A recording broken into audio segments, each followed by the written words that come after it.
बिस्मिल्लाहिर्रहमानिर्रहीम अस्सलाम वालेकुम viewers, welcome back to my channel English with mister Syed. और आज का हमारा टॉपिक है कि फ्यूचर परफेक्ट टेंस के एक्टिव वॉइस और पैसिव वॉइस कैसे बनाए जाएं। इस वीडियो में हम active voice and passive voice of future perfect tense का इंट्रोडक्शन पढ़ेंगे और उसकी कुछ एग्जांपल्स करेंगे। तो चलें स्टार्ट करते हैं। सबसे पहले हम ये देख लेते हैं कि फ्यूचर परफेक्ट टेंस होता क्या है, ये इस्तेमाल किसके लिए होता है। The future perfect tense is use to describe an action. Future perfect tense का इस्तेमाल किया जाता है टू डिस्क्राइब एन एक्शन, किसी एक्शन को डिस्क्राइब करने के लिए, उसकी वजाहत करने के लिए, that will be completed before a certain point in the future, जो फ्यूचर में किसी ख़ास पॉइंट, एक सर्टेन पॉइंट से पहले कंप्लीट हो जाएगा, मुकम्मल हो जाएगा।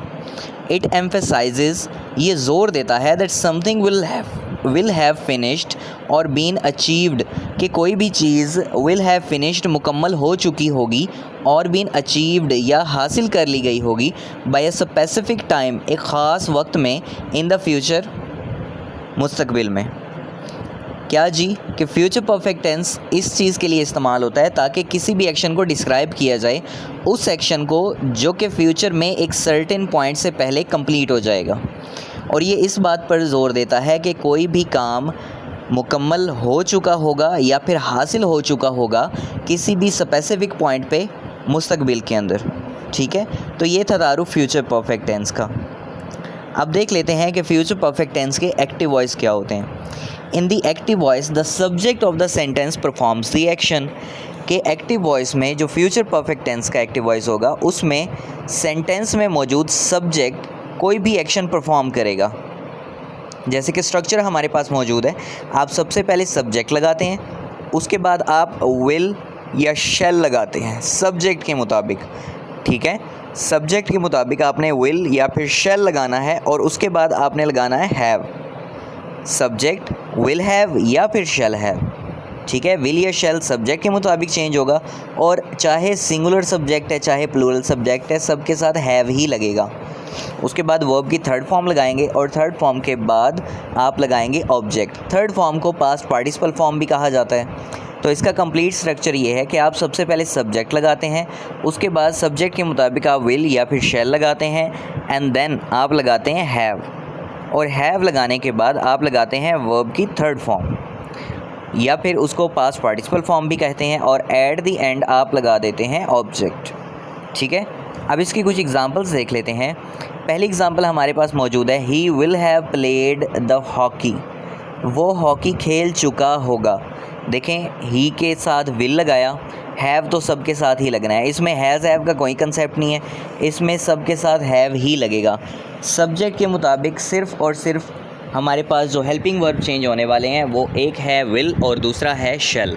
आई और वी होगा तो हम शैल लगाएंगे, अदरवाइज़ हम सब जितने भी नाउन होते हैं या प्रोनाउन होते हैं उन सब के साथ विल लगाते हैं। दूसरी एग्जांपल हमारे पास है, I shall have taken exercise, मैं एक्सरसाइज कर चुका हूँगा। They will have played football, वो फुटबॉल खेल चुके होंगे। ठीक है, तो ये था active voice of future perfect tense. अब फ्यूचर परफेक्ट टेंस का पैसिव वॉइस क्या होता है। इन द पैसिव वॉइस में the action is being done to the subject. Passive voice में क्या होता है कि जो एक्शन है वो डन हो रहा होता है सब्जेक्ट पर, सब्जेक्ट की तरफ। ठीक है, और इसमें एक और आपको बात बताता चलूँ कि आपका जो सब्जेक्ट है वो ऑब्जेक्ट बन जाता है और ऑब्जेक्ट जो है वो सब्जेक्ट बन जाता है। ठीक है, तो जब आपका सब्जेक्ट ऑब्जेक्ट बनेगा तो डन ऑब्वियसली वो सब्जेक्ट की तरफ होगा। तो पैसिव वॉइस में क्या होता है, the action is done to the subject, जो एक्शन होता है वो सब्जेक्ट की तरफ डन किया जाता है।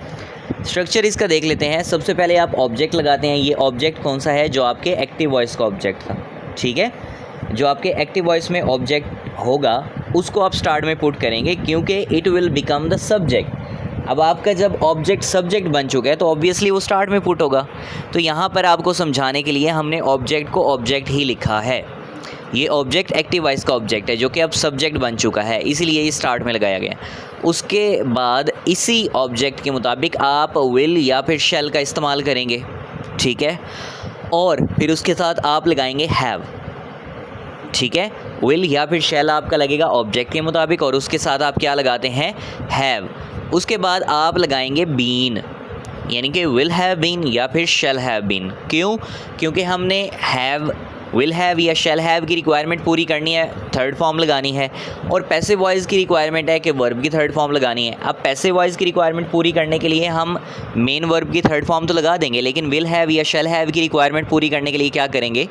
हमने प्रीवियस वीडियो में भी इस चीज़ को डिटेल से पढ़ा है कि हमारे पास एक सब्स्टिट्यूट मौजूद होता है बी, उसके साथ अगर हमें आईएनजी की ज़रूरत होगी तो हम उसके साथ आईएनजी लगा के उसको बीइंग बना देंगे, और अगर उसकी थर्ड फॉर्म की ज़रूरत होगी, हमें थर्ड फॉर्म की रिक्वायरमेंट होगी, तो हम उसी बी की थर्ड फॉर्म यानी कि बीन का इस्तेमाल करेंगे। तो यहाँ पे वही काम करना है, विल हैव बीन या फिर शैल हैव बीन लगाना है, और वर्ब की थर्ड फॉर्म जिसको पास्ट पार्टिसिपल फॉर्म भी कहते हैं, ये मेन वर्ब की थर्ड फॉर्म लेंगे क्योंकि ये पैसिव की रिक्वायरमेंट है। और फिर आप लगाते हैं बाय, और बाय के साथ आप लगाते हैं सब्जेक्ट। अब ये सब्जेक्ट कौन सा है? ये सब्जेक्ट है जो आपके एक्टिव वॉइस का सब्जेक्ट है, जो कि अब ऑब्जेक्ट बन चुका है।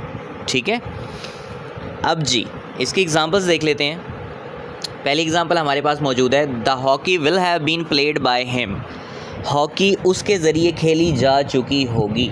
अगर प्रीवियस स्लाइड में हम लोग देखें तो उसमें जो एक्टिव वॉइस था उसमें क्या था कि he will have played the hockey. अब इसमें हॉकी सब्जेक्ट बना, वो स्टार्ट में लगाया, the hockey will have been played by him. ही हमारे पास सब्जेक्टिव प्रोनाउन था, वो ऑब्जेक्टिव प्रोनाउन बनेगा, तो क्या बनेगा? हिम। दूसरा हमारे पास जो एक्टिव वॉइस था वो था कि I shall have taken exercise. तो यहाँ पे क्या होगा कि exercise will have been taken by me. Exercise मुझसे की जा चुकी होगी। नंबर थर्ड हमारे पास एक्टिव वॉइस था कि दे विल हैव प्लेड फुटबॉल। तो यहाँ पे क्या बनेगा? फुटबॉल आपका सब्जेक्ट बनेगा कि football will have been played by them. They, there, them. They subjective pronoun था, जब उसको ऑब्जेक्टिव प्रोनाउन बनाएंगे तो क्या बनेगा? देम। तो ये था हमारे पास passive voice of future perfect tense. ठीक है, अब इसमें एक और चीज़ मौजूद होती है कि हमारे पास दो किस्म के ऑब्जेक्ट मौजूद होते हैं। एक होता है डायरेक्ट ऑब्जेक्ट और एक होता है इनडायरेक्ट ऑब्जेक्ट। अब डायरेक्ट ऑब्जेक्ट क्या होता है? A direct object is a noun और pronoun that receives the action of the verb directly. Direct object कोई भी नाउन हो सकता है या फिर प्रोनाउन हो सकता है that receives the action of the verb directly, जो कि वर्ब के एक्शन को डायरेक्टली रिसीव करता है। जैसे कि एग्जांपल दी गई है, the grand mother will have told us the story, कि दादी जान हमें कहानी सुना चुकी होंगी। अब इसमें देखें वर्ब क्या है? टोल्ड, बताया जाना, सुनाया जाना। क्या सुनाया जा रहा है? The story. वो आपका डायरेक्ट ऑब्जेक्ट होगा क्योंकि वो डायरेक्ट एक्शन रिसीव कर रहा है वर्ब का। ठीक है, और किसे सुनाया जा रहा है? अस। वो इनडायरेक्ट ऑब्जेक्ट होगा। देखें इनडायरेक्ट ऑब्जेक्ट की भी डेफिनेशन दी गई है, an indirect object is a noun और प्रोनाउन। ये कोई नाउन हो सकता है या प्रोनाउन हो सकता है दैट रिसीव्स द बेनिफिट और is affected by the action of the verb. ये क्या होता है जी? ये किसी भी वर्ब के एक्शन का बेनिफिट रिसीव कर रहा होता है या उससे अफेक्ट हो रहा होता है, असरअंदाज हो रहा होता है। जैसे एग्जांपल दी गई है, the grand mother will have told us the story, कि दादी जान जो है वो हमें कहानी सुना चुकी होंगी। अब इसमें देखें टोल्ड, सुनाया जाना। क्या सुनाया जा रहा है? The story. वो तो हो गया डायरेक्ट ऑब्जेक्ट, हमने ऊपर वाले एग्जांपल में भी पढ़ा है। किससे सुनाया जा रहा है? हमें सुनाया जा रहा है, तो हम इसमें क्या हो गए? इनडायरेक्ट ऑब्जेक्ट होंगे। तो ये था डिफरेंस डायरेक्ट ऑब्जेक्ट का और इनडायरेक्ट ऑब्जेक्ट का।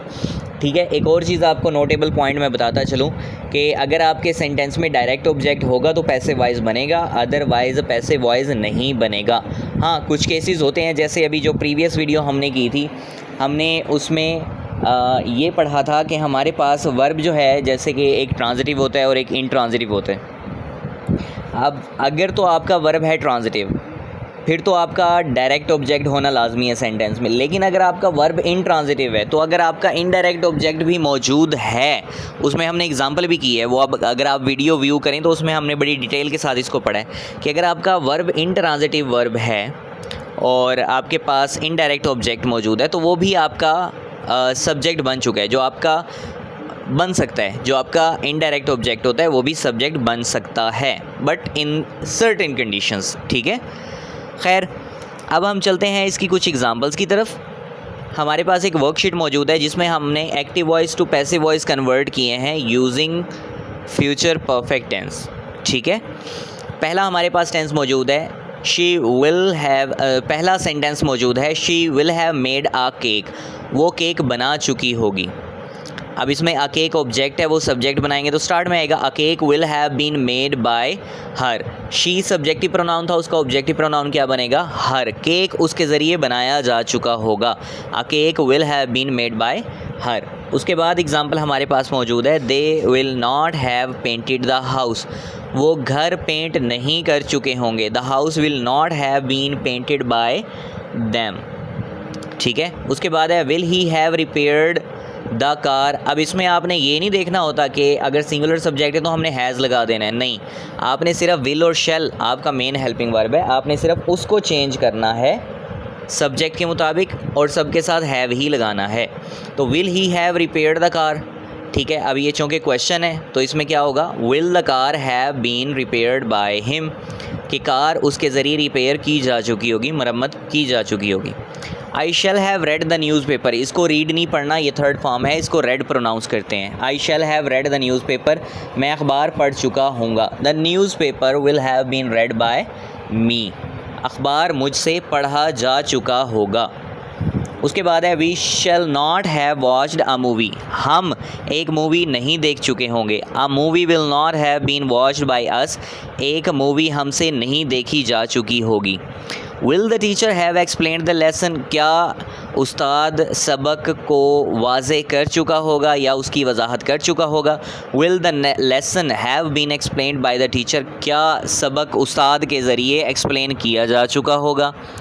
The students will have prepared the presentation, students presentation को प्रिपेयर तैयार कर चुके होंगे। The presentation will have been prepared by the students, presentation students के ज़रिए प्रिपेयर की जा चुकी होगी, तैयार की जा चुकी होगी।